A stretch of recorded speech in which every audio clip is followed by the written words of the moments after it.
Assalamualaikum. Hai, hari ini untuk Bahasa Melayu tahun 5, kita akan sambung belajar pada tajuk Waspada Gerakmu, muka surat 57 buku teks. Okey, ada dua muka surat, 56 dan 57. 56 ialah maklumat yang diberikan, 57 ialah ada dialog dan seterusnya kita akan buat rumusan berdasarkan kedua-dua muka surat yang kita akan baca nanti. Okey, aktivitinya ialah membaca dan meneliti kandungan teks untuk membuat rumusan. Jadi, kita akan sampai ke aktiviti ini. Rumusannya kes ragut ialah apa? Okey, sebelum kita buat rumusan, mestilah kita kena baca. Betul tak? Jadi, ikut baca dengan cikgu dulu pada muka surat 56. Waspada gerakmu.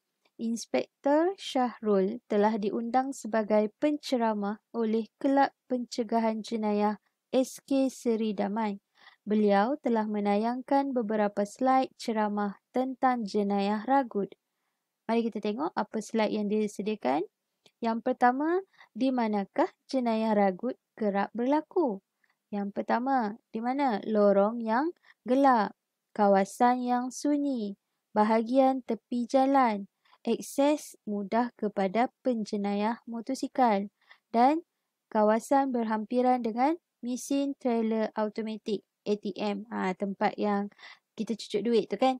Okey, seterusnya slide yang kedua. Bagaimanakah jenayah ragut boleh berlaku? Yang pertama, membawa beg tangan dan beg duit secara sambil lewa. Memakai barangan kemas yang menonjol. Yang ketiga, leka menunggu telefon bimbit. Okey, seterusnya slide yang terakhir, panduan pencegahan kes ragut. Macam mana kita nak mencegah kes ragut ni? Yang pertama ialah sentiasa peka akan situasi sekeliling. Pastikan perjalanan kamu mudah akses ke bahagian yang lebih selamat. Contohnya, tidak berjalan di tepi bahu jalan, senang untuk diragut lah. Cari mungkin laluan berlawan arus. Okey. Sentiasa membawa wang secara minimum. Tak bawa duit kesemua duit kamu hari ni. Kata kamu ada RM100, bawa RM100. Mungkin bawa lah dulu RM50. Simpan RM50 lagi. Yang keempat, jangan dedahkan barangan kemas dan barangan berharga pada pandangan umum. Ini perempuan lah. Pakai gelang ke rantai ke, jangan kita dedahkan tayang sangatlah sampai ke siku kan. Pakai satu dua, simpan pakai baju tangan panjang pun lebih selamat. Itu untuk mengelakkan kita diragut. Okey, kita dah baca slide yang daripada Inspektor Syahrul. Kemudian kita tengok selepas ceramah, Kelab Drama SK Seri Damai membuat persembahan drama tentang kejadian kes ragut. Ini persembahan drama. Kelab Drama SK Seri Damai ni ada wataknya ialah pencerita, polis, Puan Lila, Mangsa Ragut, Encik Zaki dan juga Puan Zila suami isteri. Kemudian tempatnya ialah di tepi jalan. Kita baca dulu maklumat dia. Kalau kita dalam kelas, memang cikgu akan minta kamu lakonkanlah situasi ni. Tapi memandangkan kita jauh, jadi secara online, kita baca sahaja dan imajinasikan kamu seperti di dalam kelas sedang berlakon. Okey?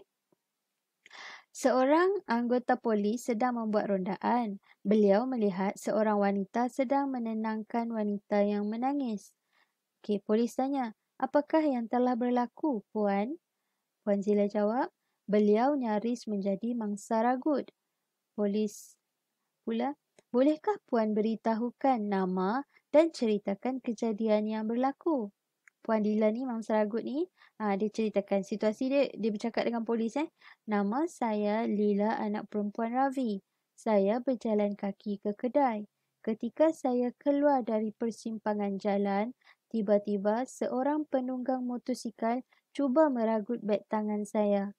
Saya bernasib baik kerana semasa pergelutan, pemandu kereta telah berhenti dan membantu saya. Encik Zaki, suami Puan Zila ni, ya tuan, saya ternampak seorang penunggang motosikal. yang mencurigakan sedang menuju ke arah Puan Lila. Situasi itu saya nampak jelas kerana Puan Lila berjalan dari arah yang bertentangan. Saya membunyikan horn. Kami juga menjerit supaya peragut itu lari. Okey, Puan Zila pun mengiyakan keterangan suaminya. Polis berkata lagi, terima kasih. Tindakan Encik Zaki memang bagus. Begitu juga Puan Lila berjalan dari arah yang bertentangan. Kita perlu sentiasa peka akan persekitaran. Jika berjalan bersendirian, elakkan laluan yang sunyi dan gelap.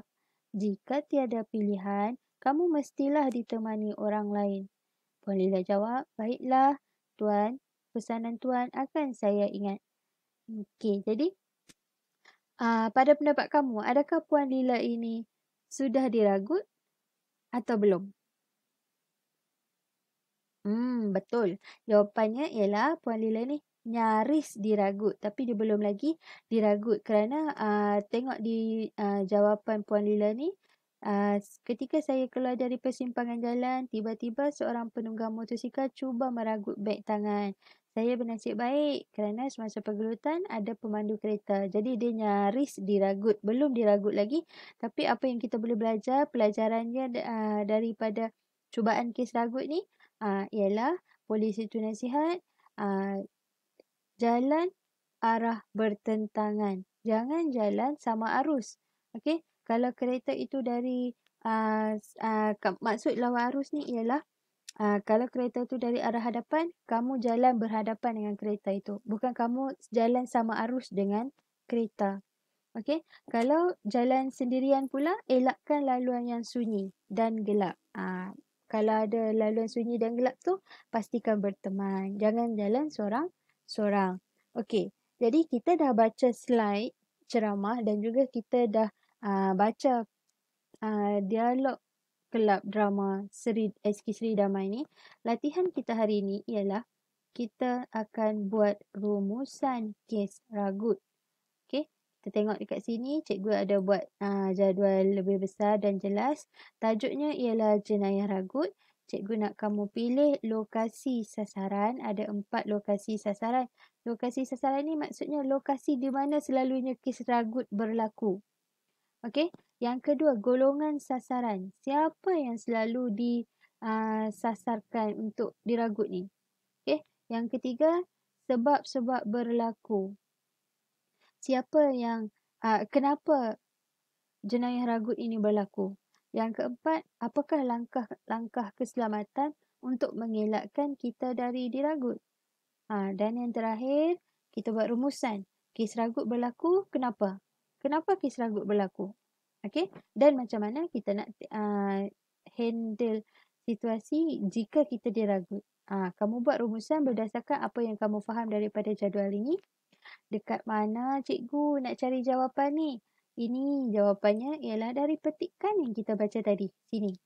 3 slide ini untuk 4 kotak jadual. Okey, lokasi sasaran. Contohnya, tengok di slide pertama. Lokasi, di manakah jenayah ragut berlaku? Ada 4. 1, 2, 3, 4. Lorong gelap, kawasan sunyi, bahagian tepi jalan, kawasan berhampiran mesin ATM. Tulis balik saja. Okey, golongan sasaran, sebab-sebab berlaku. Kalau kita tengok dekat sini, dia ada 3 slide je. Bagaimana jenayah ragut boleh berlaku? Ada 3. 1, 2, 3. Jadi kamu boleh tulis sebab dia, sebab berlaku ni ada 3. Cikgu terlebih 1, 4 ni. Okey. Kenapa sebab dia bawa beg tangan? Pakai barang kemas, leka menggunakan telefon bimbit. Okey, siapa golongan sasaran dia? Yang bawa beg tangan, yang pakai barang kemas, yang leka main telefon. Siapa? Mestilah wanita, betul.